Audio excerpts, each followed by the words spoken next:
आज आपल्याला मी तुम्हाला एक गोष्ट सांगणार आहे. गोष्टीचं नाव आहे साप आणि मुंगूस. साप माहिती आहे ना? कुठे राहतो साप? बिलात. म्हणजे तुम्हाला माहीत आहे. ओके. तर सापाची आणि मुंगसाची गोष्ट आपल्याला आज ऐकायची आहे. गोष्ट व्यवस्थित ऐका आणि गोष्ट ऐकून झाल्यानंतर मी तुम्हाला काही प्रश्न विचारणार, तर त्या प्रश्नांची उत्तर तुम्हाला देता आली पाहिजे. आणि सर्वात महत्त्वाचं म्हणजे जो प्रश्नांची उत्तरं बरोबर देईल त्याला मी बक्षीस देणार. आलं लक्षात? मग रेडी आहात? ओके. तर एक शेतकरी होता. मला सांगा, शेतकरी कुठे काम करतो? कुठे काम करतो शेतकरी? शेतात. जो शेताचं काम करतो त्याला काय म्हणतात? शेतकरी. तर असाच एक शेतकरी होता. त्याची एक बायको होती आणि त्याला आत्ताच झालेलं एक 3-4 महिन्याचं बाळ होतं. किती महिन्याचं? 3 ते 4 महिन्याचं बाळ होतं. शेतकरी काय करायचा? रोज सकाळी उठला की अंघोळ वगैरे करून झाली, भाकरी वगैरे खाल्ली की शेतावर निघून जायचा. आणि मग शेतकऱ्याची बायको दिवसभर घरातले कामं उरकून बाकीचं ती आपल्या बाळाचा सांभाळ करत होती. तर त्या शेतकऱ्याचं घरात एक मुंगूस पाळलेला होता. काय होता? मुंगूस. आणि त्या मुंगुसावर सुद्धा शेतकऱ्याच्या बायकोचा खूप जीव होता. शेतकऱ्याच्या बायकोचा खूप जीव, अगदी आपल्या मुला एवढंच त्याच्यावर ते प्रेम करायचे. आलं लक्षात? समजलं का? तर असेच बरेच दिवस निघून गेले. शेतकरी रोज शेतावर जायचा. शेतकऱ्याची बायको घरातलं काम आटपल्यानंतर पाणी वगैरे भरायला गेली की त्यांच्या बाळाजवळ कोण बसून राहायचं? तो मुंगूस बसून राहायचा. मुंगूस बरोबर असा पाळणा हलवायचा, बाळाला जाग येऊ नये म्हणून. समजलं? मुंगूस पण खूप प्रामाणिक होता. असाच एक दिवशी शेतकरी शेतावर गेला होता आणि शेतकऱ्याच्या बायकोनं सर्व कामं आटपली आणि तिला बाजारात काय सामान आणायला जायचं होतं. आणि म्हणून तिनं काय केलं? आपल्या बाळाला दूध वगैरे पाजलं आणि मुंगसाला सांगितलं की याच्याकडे लक्ष ठेव. तो जर काय असा जागा झाला तर फक्त पाळणा हलव. पाळणा हलवल्यानंतर तो लगेच झोपून जाईल. बरोबर आहे? असं व्यवस्थित सगळं सांगून शेतकऱ्याची जी बायको होती ती कुठे गेली? बाजारात सामान आणायला गेली. शेतकऱ्याची बायको बाजारात सामान आणायला गेल्यानंतर थोड्याच वेळात अचानक घरात साप शिरला. कोण शिरला? साप. सापानं बघितलं बाळ पाळण्यात झोपलंय आणि मग तो गेला, पाळण्यावर चढला आणि बाळाला असा दंश करणार एवढ्यात मुंगसाचं लक्ष लागलं आणि मुंगसानी त्या सापावर झडप घातली. झडप घातल्यानंतर दोघांचं खूप युद्ध झालं. खूप युद्ध, एकमेकाशी खूप लढले आणि शेवटी मुंगसानं काय केलं? सापाच्या घशावर चावा घेतला आणि मग त्याच्या घशातून रक्त वाहायला सुरुवात केली. रक्त व्हायला लागल्यानंतर साप काय झाला?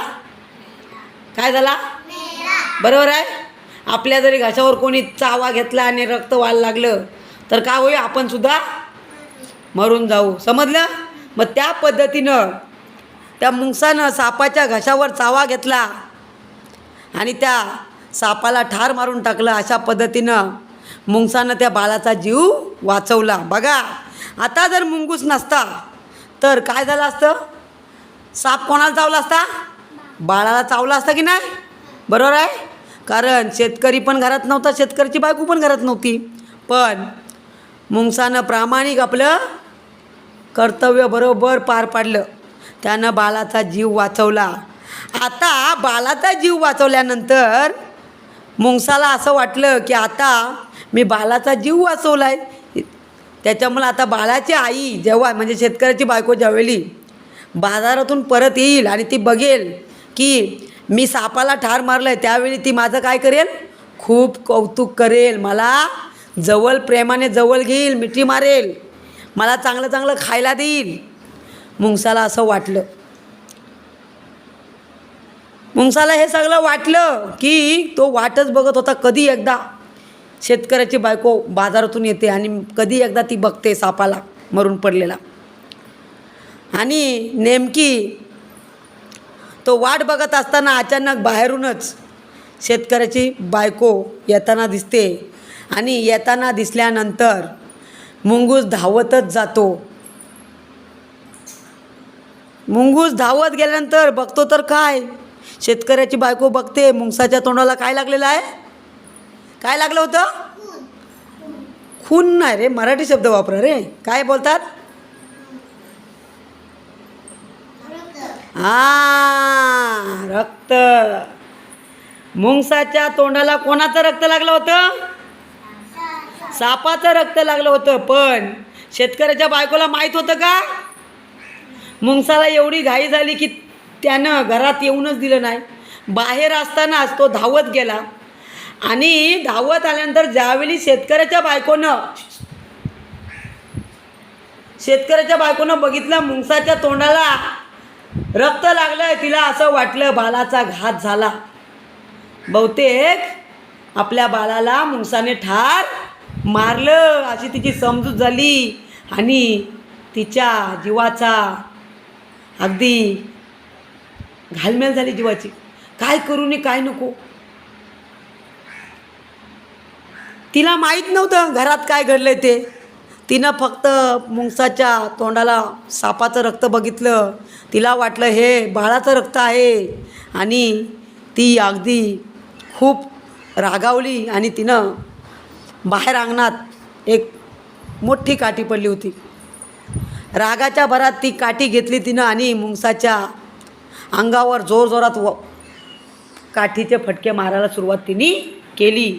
अशा पद्धतीनं खूपच फटके मारल्यानंतर काठीचे वार झाल्यानंतर मुंगूस शेवटी ठार झाला. काय झाला? ठार झाला. आणि मग ठार झाल्यानंतर शेतकऱ्याची बायको धावतच घरात गेली आणि बघतो तर काय, बाळ पाळण्यात शांतपणे खेळतोय आणि पाळण्याजवळ कोण मरून पडलेला आहे? साप. आणि मग ते बघितल्यानंतर तिच्या लक्षात येतं की मुंगसाच्या तोंडाला जे रक्त होतं ते बाळाचं नसून कोणाचं होतं? सापाचं होतं. पण हे समजायला खूप वेळ लागला होता. मुंगसाच्या तोंडाला ज्यावेळी ती रक्त बघते त्यावेळी तिचा असा समज होतो की हे रक्त बाळाचं आहे. आणि त्याच्यामुळे ती मागचा पुढचा काही विचार न करता ती डायरेक्ट मुंगसाला काय करून टाकते? ठार मारून टाकते. तिनं जर थोडासा विचार केला असता आणि आतमध्ये नक्की काय घडलं आहे हे बघायला ती घराच्या आतमध्ये आली असती तर तिला खरं सत्य कळलं असतं. पण ती सुद्धा एवढी घाबरलेली होती की तिनं काही विचार न करता मुंगसाला ठार मारून टाकलं. आणि मग नंतर मात्र तिच्यावर पश्चातापाची पाळी आली. अरे अरे, मी काय केलं? ज्यानं माझ्या बाळाचा जीव वाचवला त्या मुंगसालाच मी ठार मारून टाकलं. अशा पद्धतीनं तिला नंतर खूप पश्चाताप झाला. पण आता पश्चाताप करून काय उपयोग होणार होता का?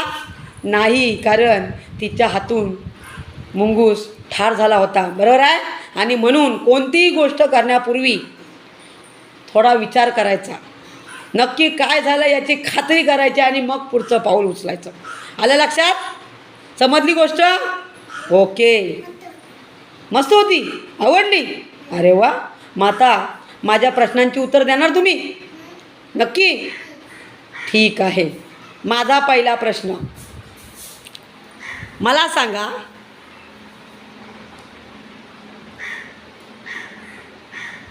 शेतकऱ्यानं घरात काय पाळलं होतं? बरोबर, काय पाळलं होतं? मुंगूस पाळला होता. शेतकऱ्याचा मुलगा किती महिन्याचा होता? शेतकऱ्याचा मुलगा किती महिन्याचा होता? 3 ते 4 महिन्याचा. किती महिन्याचा होता? 3-4 महिन्याचा होता. बरोबर आहे. व्यवस्थित लक्ष द्या. मला सांगा, शेतकरी दररोज कुठे कामाला जायचा? शेतात कामाला जायचं. त्याचं स्वतःचं शेत होतं आणि तो शेतात दररोज कामाला जायचा. मला सांगा आता,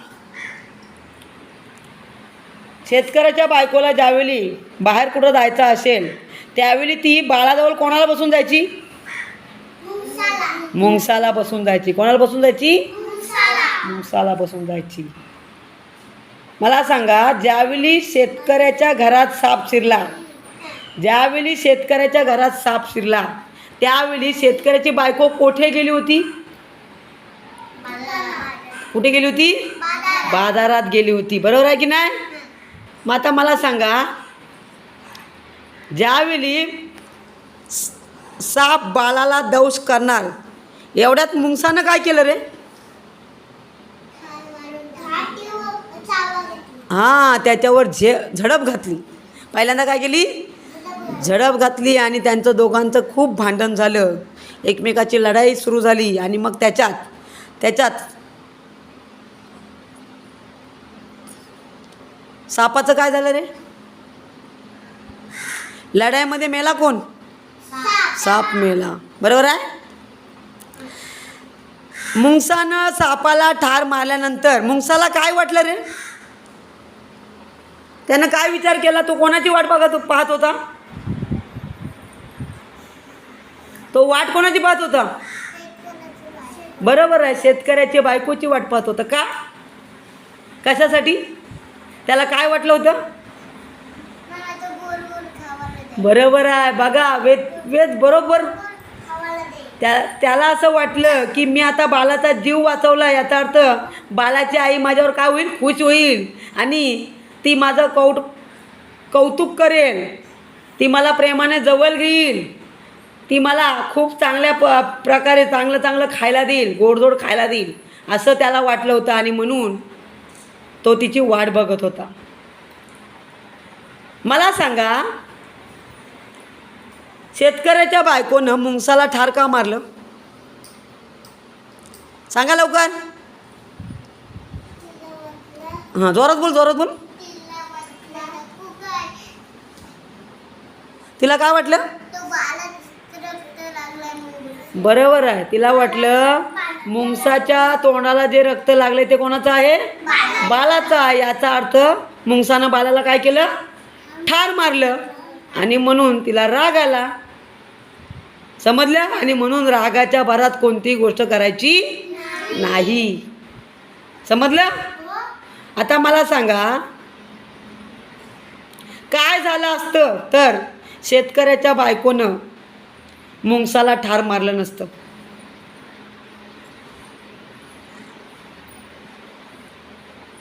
काय झालं असतं तर शेतकऱ्याच्या बायकोनं मुंगसाला ठार मारलं नसतं? ती जर अगोदर घरात येऊन तिनं बघितलं असतं, घरात आली असती तर तिला समजलं असतं की रक्त कोणाचं आहे? सापाचं आहे. तिच्या लक्षात आलं असतं, पण ती का आतमध्ये आली नाही. तिचा गैरसमज झाला आणि तिनं मग रागाच्या भरात मुंगसाला ठार मारून टाकलं. समजलं? या गोष्टीतून आपल्याला काय समजतं रे? काय शिकवण मिळते? कोणतीही गोष्ट करण्यापूर्वी थोडंसं काय करायचं? त्याची खात्री करून घ्यायची. काय करायची? खात्री करून घ्यायची आणि मगच पुढचं पाऊल उचलायचं. हा लक्षात? गोष्ट आवडली असेल तर जोरात टाळ्या वाजवा.